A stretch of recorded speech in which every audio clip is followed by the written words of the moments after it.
Hello viewers, আসসালামু আলাইকুম। আমি আপনাদের মাঝে চলে আসলাম। দেখুন, আপনারা আজকে নতুন একটা রেসিপি দেখাবো আপনাদেরকে, কিভাবে আমরা চিটাগংয়ের শুটকি দিয়ে আমরা ঢেঁড়স রান্না করে খাই। এই যে দেখুন, আমি হাফ কেজি পরিমাণের ঢেঁড়স নিয়েছি কেটে। প্রথমত চুলায় তেল দিয়ে দিব।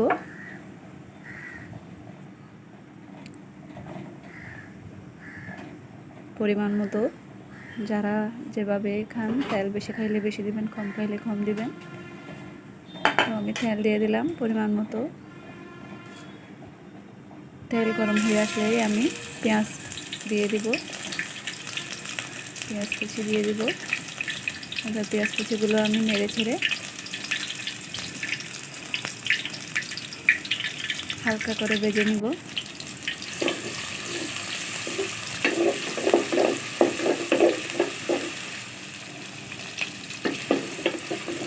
যে আমার পেঁয়াজ ভাজা হয়ে আসলো,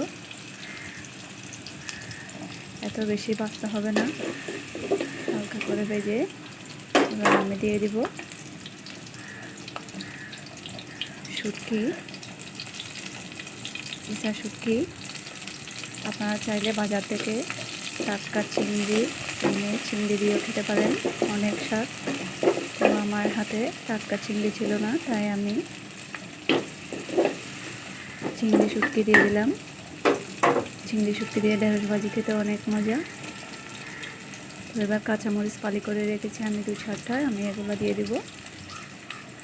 ঢেঁড়স ভাজিতে কাঁচামরিচ ফালি করে না দিলে স্বাদই হয় না।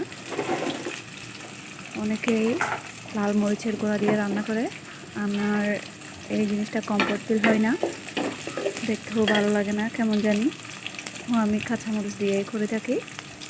দেখুন, 1 চামচ পরিমাণ হলুদের গুঁড়া দেব, হাফ চামচ পরিমাণ আমি ধনিয়ার গুঁড়া দিয়ে দেব, তারপর দিয়ে দেব 1 চামচ পরিমাণ মরিচের গুঁড়া।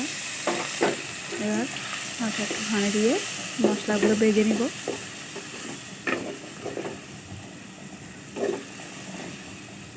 দেখুন, আমার মশলাটা ভাজা হয়ে আসতেছে।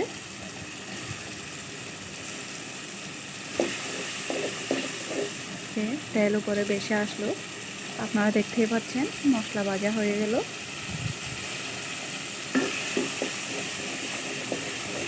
এভাবে এক করে আপনারাও ভালো মতো মশলাটা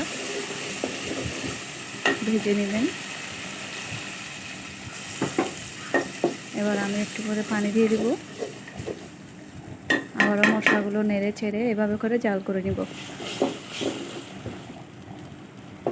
এই যে আবার হয়ে আসলো, আপনারা দেখতেই পাচ্ছেন। এই পর্যায়ে গিয়ে আমি ঢেঁড়সগুলো আমি ঢেলে দিব। এবার নেড়ে ছেড়ে এগুলাকে ভালোভাবে মশলাগুলো মাখিয়ে নিব। আপনারা দেখতেই পাচ্ছেন।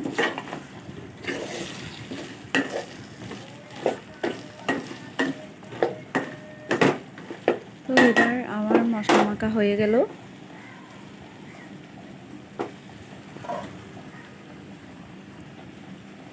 এবার দিয়ে দেব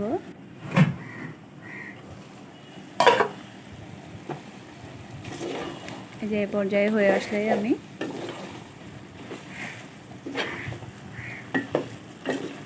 হালকা একটু লবণ দিয়ে দেব।